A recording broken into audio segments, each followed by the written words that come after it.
منت کرنا جائز ہے. منت کرنا سمجھتے ہیں؟ نذر کرنا اللہ کی بارگاہ میں یوں عرض کرنا کہ مولا اگر مجھے بیٹا ہو جائے تو میں یہ کروں گا، بیٹی ہو جائے تو میں یہ کروں گا. یہ منت کہلاتی ہے. کسی اچھے کام کی نیت کر سکتے ہیں آپ. اے اللہ مجھے بیٹا ہو جائے تو میں 70 فقیروں کو کھلا دوں گا، مجھے بیٹی ہو جائے تو میں مسجد کی فلاں چیز بنا دوں گا. یہ جو ہے یہ نیک کاموں کی نیت کے ساتھ منت کرنے کا ذکر قرآن میں آیا ہے. حضرت عمران اور ان کی بیوی حنا، ان کو اولاد نہیں تھی، انہوں نے منت کیا تھا اللہ کی بارگاہ، اے اللہ اگر تو ہمیں بیٹا اولاد دے دے تو جو بچہ پیدا ہوگا ہم اس کو بیت المقدس کی خدمت کے لیے وقف کر دیں گے. یہی میرا عقیدہ، یہی میرا یقین تھا. اور ایک بات یہ بھی میں آپ کو بتا دوں، شاید 5-6 سال گزر رہے ہیں کہ ہمارے ساتھ یہاں پر ہندوستان میں جب یہ معاملہ پیش آیا تو کچھ لوگوں نے مجھے یہ بھی کہا تھا، مولانا اتنا بڑا اعلان کر دیا آگ میں کودنے کا، اگر جل گئے تو کیا ہوگا؟ اگر تم جل گئے تو کروڑوں مسلمان گمراہ نہ ہو جائیں کہ ہمارا دین حق نہیں ہے. میں نے کہا اتنے کچے مسلمان نہیں ہیں، میرے ایک کے جلنے سے یہ دین چھوڑ دیں گے، اتنے کچے مسلمان نہیں. دوسری بات یہ بھی ہے، آپ نیگیٹو کیوں سوچتے ہیں؟ اگر یہ سوچتے کہ اگر بچ گیا تو کروڑوں غیر مسلم ایمان بھی تو لا سکتے ہیں، پازیٹیو بھی سوچو. خیر ہمارا جلنا نہ جلنا وہ بعد کی بات ہے، لیکن ساتھ میں مجھے ایک بات یاد آتی ہے. ایک مولانا صاحب نے مجھ سے کہا تھا، کہا اب گھبرائیں نہیں، آپ ڈرے نہیں، امت آپ کے ساتھ ہے. میں کہا گھبرانا اور ڈرنا الگ مسئلہ ہے. میں یہ جانتا ہوں کہ اگر جس چیز کے لیے میں نے اعلان کیا چلا بھی گیا تو آپ نے اعلان نہیں سنا کہ میں اکیلا جانے کی بات نہیں کیا ہوں، جس کو کہا ہے وہ بھی جائے گا، دونوں ساتھ میں جائیں گے. ہاں اتنا تو ہے، اگر آپ کو شک ہے میرے جلنے نہ جلنے کی، میں بچوں گا کہ نہیں بچوں گا، یا آپ کو شک ہے، لیکن اس پاکھنڈی کے بارے میں تو یقین ہوگا کہ وہ جل کے مرے گا. اس کے بارے میں یقین رکھتے ہو یا پھر شک کرتے ہو کہ وہ بھی بچ کے نکلے گا؟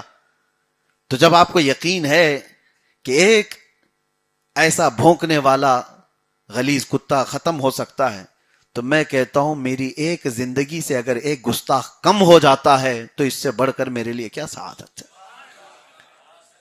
بہرحال موضوع تھا مباہلے کا، اس کے لیے میں نے عرض کیا اللہ کے رسول صلی اللہ تعالی علیہ وسلم کو رب نے حکم دیا کہ محبوب آپ مباہلہ کریں. مباہلہ یہ ایک جگہ پر حق و باطل کو ظاہر کرنے کے لیے دونوں بیٹھیں اور پھر یہ کہیں کہ اگر جو جھوٹا ہے اس میں اس پر اللہ کی لعنت ہو. اور اللہ تعالیٰ کس طرح سے لعنت کرے گا یہ تو پھر وقت ہی بتائے گا. اللہ کی لعنت جس پر پڑے تو اس کا چہرہ پہچانا جائے گا، اس کا چہرہ دیکھا جائے گا سب کے سامنے. تو یہ مباہلے کی آیت آئی. اس کے بعد پھر اللہ تعالیٰ نے فرمایا، اتحاد کی جو بات ہوتی ہے اس میں اللہ تعالیٰ نے یہ بھی فرمایا، تعالوا الی کلمۃ سواء بیننا وبینکم. اے محبوب آپ فرما دیں کہ آؤ اس کلمے کی طرف جو ہمارے اور تمہارے درمیان متفق ہے، کامن ہے، ایک ہی ہے. وہ کیا ہے؟ اللہ نعبد الا اللہ، ہم اللہ کے سوا کسی کی عبادت نہیں کرتے. ولا نشرک به شیئا ولا يتخذ بعضنا بعضا اربابا من دون اللہ، ہم کسی کو شریک نہیں ٹھہرائیں گے اللہ کے ساتھ. عیسائی ہو تم بھی آؤ اس بات پر، ہم بھی آتے ہیں اسی بات پر، اتنے بات پر تو آؤ جمع ہو جاؤ اور ایک دوسرے کو کسی کو خدا نہ بناؤ. لیکن عیسائیوں نے یہ سب کر لیا تھا، وہ اپنے نفس کے غلام ہو چکے تھے. ان کا ایک ہی مسئلہ تھا کہ اگر محمد صلی اللہ علیہ وسلم کی پیروی کریں تو ہماری یہ بادشاہت چلی جائے گی، غلام بن کر جینا ہوگا، پیروی کرنی ہوگی. انہیں رسول مان لیں تو وہ قائد ہوں گے اور ہم مقتدی ہو جائیں گے. تو یہ جو ناک کا مسئلہ ہے کئی لوگوں کو ایمان لانے سے روک دیا. یہودیوں کا بھی یہی مسئلہ رہا، عیسائیوں کا بھی یہی مسئلہ رہا. تو بہرحال آل عمران میں مباہلے کا ذکر، عیسیٰ علیہ السلام کی پیدائش، عیسیٰ علیہ السلام کی ماں حضرت بی بی مریم کی پیدائش کا بھی ذکر. اس میں ایک مسئلہ بھی بتا دیتا ہوں. انہوں نے یہ منت کی تھی لیکن بیٹا نہیں پیدا ہوا، بیٹی پیدا ہوئی، پھر بھی نیت تھی بیت المقدس میں وقف کرنے کی. پیدا ہوتی ہی اس بچی کو لے جا کر بیت المقدس میں جو اس وقت متولی حرم تھے بیت المقدس کے حضرت زکریہ علیہ السلام، ان کے پاس دے دیا کہ ہماری یہ نیت تھی، ہم نے نظر کیا تھا، منت کیا تھا. اس وقت اس طرح کے معاملات ہوتے تھے. انہوں نے بچی کو لے لیا اور مسجد میں ایک محراب ان کے لیے تھی، محراب مریم، وہاں پر ان کو رکھا گیا. پرورش ان کی وہیں ہوتی تھی. کون پالنے والا، کون دیکھنے والا؟ بچی کو. دودھ پیتی بچی کو اگر کوئی مسجد میں لا کر رکھ دے تو سارے لوگ یہ سمجھے کہ اس کا کون دیکھے گا. لیکن حضرت زکریہ علیہ السلام خود کہتے ہیں کلما دخل علیہا زکریا المحراب وجد عندها رزقا. جب جب زکریہ علیہ السلام محراب میں جاتے ان کے مریم کے، دیکھتے طرح طرح کے پھل فروٹ وہاں رکھے ہوئے ہوتے تھے. انا لکی ھذا، پوچھتے یہ کہاں سے آتا ہے مریم تمہارے پاس؟ قالت هو من عند اللہ، یہ اللہ کی طرف سے آتا ہے. ان اللہ یرزق من یشاء بغیر حساب، بے شک اللہ جسے چاہتا ہے بے حساب رزق دیتا ہے. منت کا مسئلہ میں آپ کو بتا دوں. ہاں، اب جاہلوں کے یہاں منت یہ ہے کہ بیٹا ہو جائے تو وہاں دھاگا باندھ دوں گا، یہاں تالا لگا دوں گا، اس کو تیل چڑھا دوں گا. یہ تو آسان چیز ہے، کہیں دھاگے باندھ دیے، تالے لگا دیے، تیل چڑھا دیے. کبھی یہ بھی تو منت کرو کہ ایک ختم قرآن پورا کر دوں گا. یہ بھی تو منت کرو کہ اے اللہ میرا فلاں کام ہو جائے تو 100 رکعت نفل نماز ادا کروں گا. منت کرنے کے اور بھی چیزیں ہیں. لیکن سنیوں میں بعض خرافاتی لوگوں نے اس کو پھیلا کر کے رکھا ہے. عورتوں میں تو ایسے ہے کہ ان تمام واہیات کو اتنے پروموٹ کیا گیا ہے، درگاہوں میں جا کر دیکھو تو ان کے تالے اور ان کے دھاگوں سے تو کوئی دروازے بوجھل ہو چکے ہیں. روز مجاور لوگ کاٹتے ہیں، دھاگے کاٹ کر کے پھر صاف کرتے ہیں، دوسرے دن پھر بندے رہتے ہیں. ہم نے کئی درگاہوں پہ پوچھا کہ کائے کے دھاگے ہیں. یہ میرے عزیزوں دوسری جگہ سے ایڈاپٹ کیا ہوا ہے، یہ دین اسلام کا حصہ نہیں ہے.